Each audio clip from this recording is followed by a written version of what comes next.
हाय दोस्तों, आपका स्वागत है आपके अपने चैनल मेडिकल ब्लॉग में। आज मैं बताऊंगा कि आईबीपी क्या होता है, तो ये क्यों करवाया जाता है और क्या सिचुएशन रहती है इसमें, तो ये क्यों करवाया जाता है। तो आईबीपी का फुल फॉर्म होता है इंट्रावेनस पॉलीग्राम।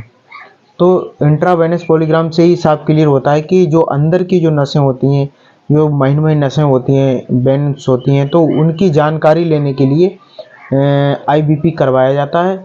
तो जैसे सपोज कर लो कि किसी के कहीं पे वेंस में जैसे नली में पथरी फंस गई है या फिर सूजन है, इन्फेक्शन है, सूजन वगैरह है, ऐसी कोई सिचुएशन है, तो उसको जानकारी लेने के लिए आईबीपी करवाया जाता है। तो आईबीपी जैसे कि किसी को पथरी है, सपोज कर लो कि किसी के गुर्दे में पथरी है और वो 10-15 mm की या 18 mm की पथरी ऐसी कुछ है, तो उसको निकालने के लिए ऑपरेशन करना पड़ता है। ऑपरेशन जैसे कि कोई जैसे दूरबीन वाला ऑपरेशन होता है, तो दूरबीन वाले ऑपरेशन में भी आईबीपी सबसे पहले करवाते हैं डॉक्टर लोग।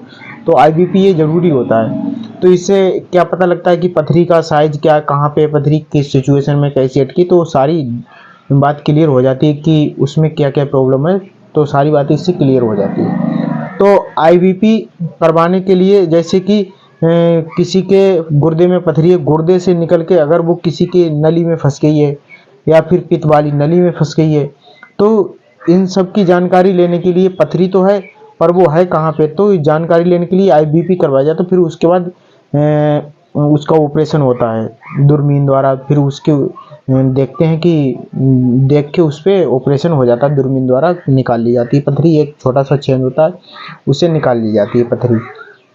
तो ये आईबीपी होता कैसे है। तो आईबीपी मशीन एक वॉइस से तो बहुत बड़ी मशीन होती है, लेकिन ये भी एक एक्सरे की तरह काम करती है। नीचे से ऊपर से 20-20 मिनट पे, 15-15 मिनट पे एक एक फिल्म ली जाती है, एक एक एक्सरे खींचा जाता है ऊपर से। तो उसमें पहले पेशाब रोक के खींचा जाता है और देखा जाता है कि पेशाब आ रही है कि नीचे नहीं आ रही है, वो सारी बातें उसमें क्लियर हो जाती हैं। तो ये भी एक एक्सरे की तरह होती है। तो जो भी पथरी कहीं किसी की अटक गई है, कोई प्रॉब्लम है, तो पथरी का ऑपरेशन कोई करवाना चाहता है, तो उससे पहले आईबीपी करवाया जाता है। उससे क्लियर हो जाता है कि पथरी है कहाँ पे, किस साइज में, क्या प्रॉब्लम क्रिएट कर रही है पथरी, क्या सिचुएशन है। तो वो सारी बातों को जानकारी लेने के लिए आईबीपी करवाया जाता है। और आईबीपी करवाने से पहले एक जांच होती है, जिसमें जैसे किसी के सपोज कि गुर्दे में किसी के पथरी है, तो गुर्दे की जांच अगर आईबीपी करवाना चाह रहे हैं, कोई पेशेंट करवाना चाह रहा है या किसी डॉक्टर ने लिखी है, तो उससे पहले एक जांच होती है जिसमें गुर्दे की नॉर्मल रेंज पता लगता है कि गुर्दा नॉर्मल रेंज में है भी नहीं।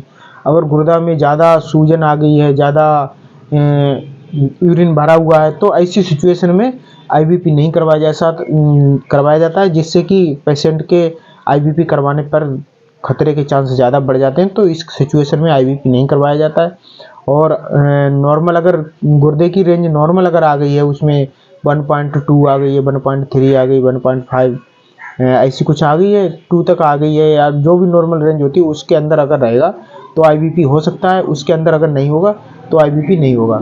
क्यों, अगर किसी के ये भी रेडियोलॉजी होता है एक तरह का, तो इसमें बहुत ज़्यादा सिचुएशन क्रिएट हो सकती है किसी पेशेंट को, तो उस कंडीशन में नहीं करवाया जाता है।